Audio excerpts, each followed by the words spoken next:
नमस्कार, मैं राघवेंद्र अपना अखंड भारत प्लेटफॉर्म पे आप सभी श्रोताजन का स्वागत करता हूँ। यहाँ पे भारतीय सामाजिक न्याय के अंतर्गत बताया जाएगा जनसंख्या एवं संबद्ध मुद्दे। जनसंख्या एवं संबद्ध मुद्दे। सबसे पहले यहाँ पे बात करेंगे जनांक व कहीं जनगणना के बारे में। तो यहाँ पे जानिए पहले जनांक तो जनांक के बारे में सबसे पहले यहाँ पे बताते हैं। ध्यान दीजिए, जनांकीय मानव जनसंख्या का सांख्यिकीय अध्ययन है। क्या है? सांख्यिकीय अध्ययन है। जनांकीय मानव जनसंख्या का सांख्यिकीय अध्ययन है। इसमें गतिशील मानव आबादी जो समय तथा स्थान के अनुरूप परिवर्तित होती है, इसके अंतर्गत जनसंख्या के आकार, संरचना एवं वितरण, जन्म, मृत्यु तथा प्रवास आदि के संदर्भ में स्थानिक या कालिक परिवर्तन का अध्ययन शामिल होता है। जनांकीय विश्लेषण को शिक्षा, धर्म, जाति तथा राष्ट्रीयता जैसे मानदंडों के आधार पर विभाजित पूरे समाज या समूहों पर लागू किया जा सकता है। जनांकीय को प्रायः समाजशास्त्र, अर्थशास्त्र या मानव विज्ञान की एक शाखा के रूप में माना जाता है। औपचारिक जनांकीय के अध्ययन का लक्ष्य जनसंख्या की प्रक्रियाओं के मापन तक सीमित है, जबकि सामाजिक जनांकीय जनसंख्या संबंधी अध्ययन का अधिक व्यापक क्षेत्र है, जो जनसंख्या को प्रभावित करने वाली आर्थिक, सामाजिक, सांस्कृतिक और जैविक प्रक्रियाओं के बीच संबंधों का विश्लेषण करता है। यह किसी खास जन समुदाय की विशेषताओं को निर्दिष्ट करता है, जिसका प्रयोग सरकारी विपणन या अभिमत संबंधी अनुसंधानों में होता है। तो यहाँ पर बताया जनांकीय के बारे में। अब यहीं पे बात करते हैं जनगणना। तो जानिए जनगणना के बारे में। तो यहाँ पे जनगणना, ध्यान दीजिए, जनगणना जनांकीय आंकड़े एकीकृत करने की एक आम विधि है। ये जो जनगणना है, जनगणना जनांकीय आंकड़े एकत्रित, यहाँ पे एकत्रित कह सकते हैं, एकत्रित भी। तो यहाँ पे एक बार मैं फिर से बता देता हूँ कि जो जनगणना होता है, जनगणना जनांकीय आंकड़े एकत्रित करने की एक आम विधि है। जनगणना संघ सूची का विषय है। जनगणना संघ सूची का विषय है और इसके तहत देश के हर व्यक्ति को गिनने का प्रयास होता है। महत्वपूर्ण जनांकीय आंकड़ों को आमतौर पर लगातार एकत्र किया जाता है और वार्षिक आधार पर संक्षेपित किया जाता है।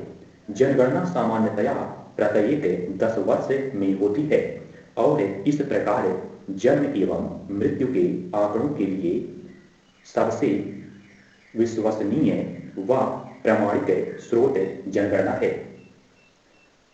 जनगणना केवल लोगों की गिनती के अलावा भी कई पक्षों को सम्मिलित करती है। यह आमतौर पर परिवारों या घरों से संबंधित जनांकीय, यहाँ पे तो कह सकते हैं, यहाँ पर घरों से संबंधित और समाज में जानकारियां एकत्रित करने के साथ साथ अन्य व्यक्तिगत विशेषताओं जैसे उग्र, लिंग और वैवाहिक स्थिति और साक्षरता और शिक्षा और रोजगार की स्थिति और व्यवसाय तथा भौगोलिक अवस्थिति से संबंधित जानकारियां भी एकत्रित करती है। जनगणना के अंतर्गत प्रवास या कहीं जन्म स्थान या पिछला निवास स्थान तो प्रवास भाषा, धर्म, राष्ट्रीयता या जातीयता या नस्ल और नागरिकता के आंकड़े भी एकत्र कर सकते हैं जनगणना से। अब यहीं पे उन देशों में जहां महत्वपूर्ण पंजीकरण प्रणाली अधूरी हो, जनगणना का इस्तेमाल मृत्यु दर और प्रजनन क्षमता के बारे में जानकारी के प्रत्यक्ष स्रोत के रूप में भी किया जाता है। उदाहरण के लिए चीन की जनगणना ऐसे जन्मों तथा मृत्यु की जानकारी एकत्र करती है जो जनगणना के ठीक पहले 18 महीने में घटित हुई हो। आंकड़े एकत्र करने के अप्रत्यक्ष, कह सकते हैं अप्रत्यक्ष तरीकों की जरूरत उन देशों में होती है जहां पूरे आंकड़े उपलब्ध नहीं होते हैं। जनगणना के प्रत्यक्ष तरीकों को प्रायः विकासशील देशों में अपनाया जाता है जहां लोगों से उनके भाई बहन, माता पिता और बच्चों के यहाँ पे बारे में पूछा जाता है। तो यहाँ पे बताया गया जनगणना। अब यहीं पे जनसंख्या संबंधी प्रमुख सिद्धांत की बात करेंगे। तो जानिए यहाँ पर क्या है जनसंख्या संबंधी प्रमुख सिद्धांत।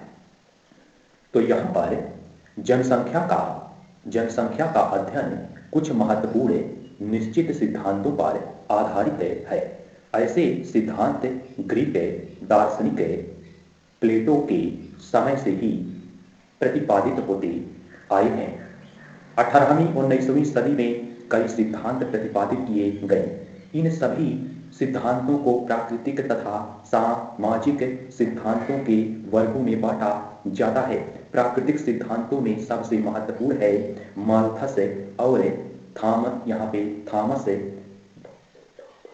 थॉमस डॉबलेट और माइकल थॉमस और सैडलर और हर्बर्ट स्पेनस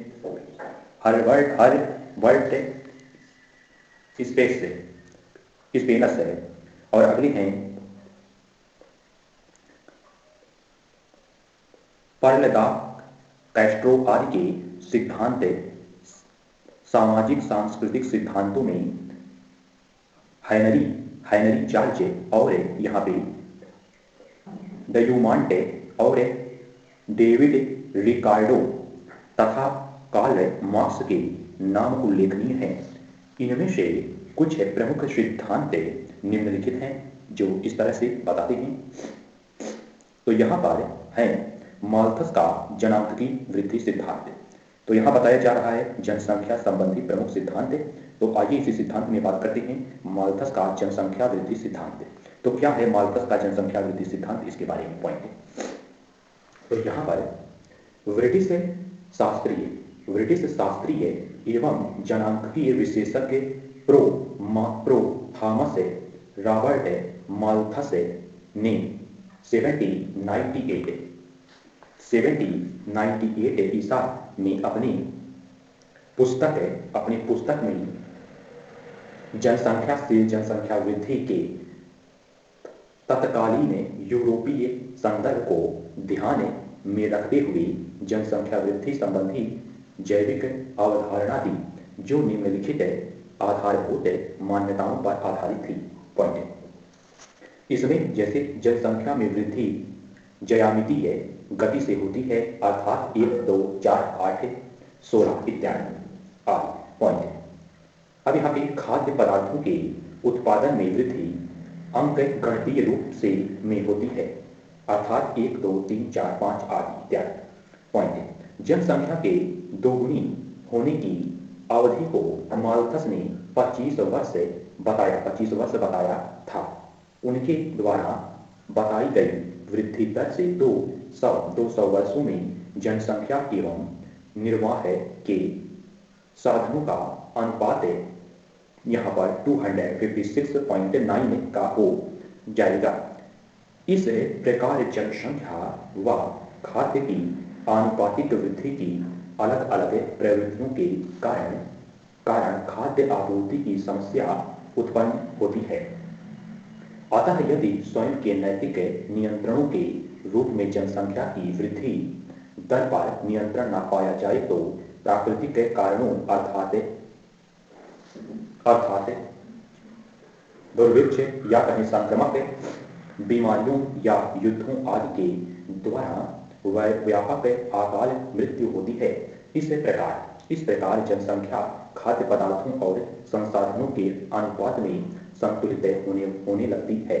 उदारवादी और मार्क्सवादी विद्वानों ने माल्थस के इस विचार की आलोचना की। माल्थस का मत था कि गरीबी का कारण जनसंख्या वृद्धि है, जबकि आलोचकों का कहना था कि गरीबी और भूखमरी जैसी समस्याएं जनसंख्या वृद्धि की बजाय आर्थिक संसाधनों के असमान वितरण के कारण होती है। एक न्यायपूर्ण सामाजिक व्यवस्था के कारण ही कुछ थोड़े से धनवान और विशेषाधिकार संपन्न लोग विलासमय जीवन का आनंद लेते हैं और बहुसंख्यक लोगों को गरीबी की स्थिति में जीवन व्यतीत करना पड़ता है। वर्तमान में माल्थस का सिद्धांत व्यवहारिक प्रतीत नहीं होता, परंतु जनसंख्या वृद्धि को नियंत्रित करने की दिशा में एक मार्गदर्शक सिद्धांत के रूप में इसे पर्याप्त मान्यता प्राप्त होती है, क्योंकि माल्थस पहले व्यक्ति थे जिन्होंने जनसंख्या वृद्धि पर वैज्ञानिक रूप से अपना दृष्टिकोण प्रस्तुत किया था। भारत में 1921 ईस्वी के पहले काफी हद तक माल्थस के सिद्धांत लागू होते थे, क्योंकि 1911 से 1921 के दशक में जनसंख्या में वास्तविक गिरावट देखी गई। हरित क्रांति के पश्चात खाद्यान्न उत्पादन में तेजी से वृद्धि हुई। तत्पश्चात यह सिद्धांत भारतीय संदर्भ में प्रासंगिक नहीं रहा। वस्तुतः 1951 ईस्वी के पश्चात औसतन खाद्यान्न वृद्धि दर 3.1% प्रति वर्ष की दर से रही है, जबकि जनसंख्या की अधिकतम वृद्धि दर 2.22% रही है। यहीं पे पॉइंट है, नव माल्थस वादियों के अनुसार माल्थस का जनसंख्या वृद्धि का नियम तकनीकी क्रांति आने से कुछ समय के लिए टल भले ही जाए, परंतु अंततः काफी हद तक लागू होता है। उदाहरण के लिए भारत में हरित क्रांति, श्वेत क्रांति आदि के कारण खाद्यान्न उत्पादन में वृद्धि की दर जनसंख्या वृद्धि की तुलना में तेज रही, परंतु खाद्यान्न उत्पादन वृद्धि की अपनी सीमाएं हैं। अतः लोक कल्याण एवं राष्ट्र की उन्नति की दृष्टि से नैतिक नियंत्रणों द्वारा अथवा कृत्रिम उपायों से जनसंख्या वृद्धि पर नियंत्रण आवश्यक है। नव माल्थसवादी सिद्धांत के अंतर्गत ही 1972 ईस्वी में क्लब ऑफ रोम द्वारा प्रतिपादित समृद्धि की सीमाएं सिद्धांत अत्यधिक महत्व रखता है। इस सिद्धांत के अनुसार पृथ्वी अंतरिक्ष में घूमते हुए एक यान की भांति है, जिसके संसाधन सीमित हैं। अतः जनसंख्या में तीव्र वृद्धि वैश्विक ध्वंस में यहाँ पे की स्थिति पैदा करते हैं। तो यहाँ पे उपयुक्त सिद्धांत द्वारा दिए गए मॉडल में 5 तत्व शामिल हैं, जिसमें नंबर 1 पहला है जनसंख्या वृद्धि, दूसरा है प्राकृतिक संसाधन, तीसरा है प्रति व्यक्ति खाद्यान्न उत्पादन या कहीं कृषि उत्पादन, चौथा आता है प्रति व्यक्ति औद्योगिक उत्पादन, पांचवा आता है पर्यावरण प्रदूषण।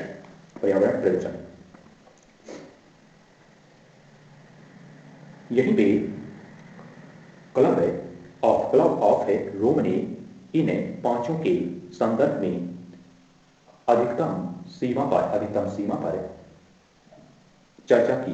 उनके अनुसार 1970 ईस्वी के यहाँ पे उपयोग स्तर पर नवीनीकरण योग्य संसाधन 250 वर्षों में समाप्त हो जाएंगे तथा नवीकरणीय योग्य संसाधनों की भी अपनी सीमाएं हैं।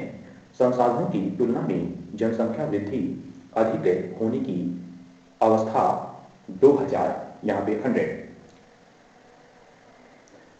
2100 ईस्वी से यानी 2100 ईस्वी कह सकते हैं से पूर्व ही आ जाएगी, क्योंकि उस समय विश्व की जनसंख्या लगभग 11.2 बिलियन संयुक्त राष्ट्र आर्थिक एवं सामाजिक प्रभाव कार्य द्वारा जारी रिपोर्ट के अनुसार होगी।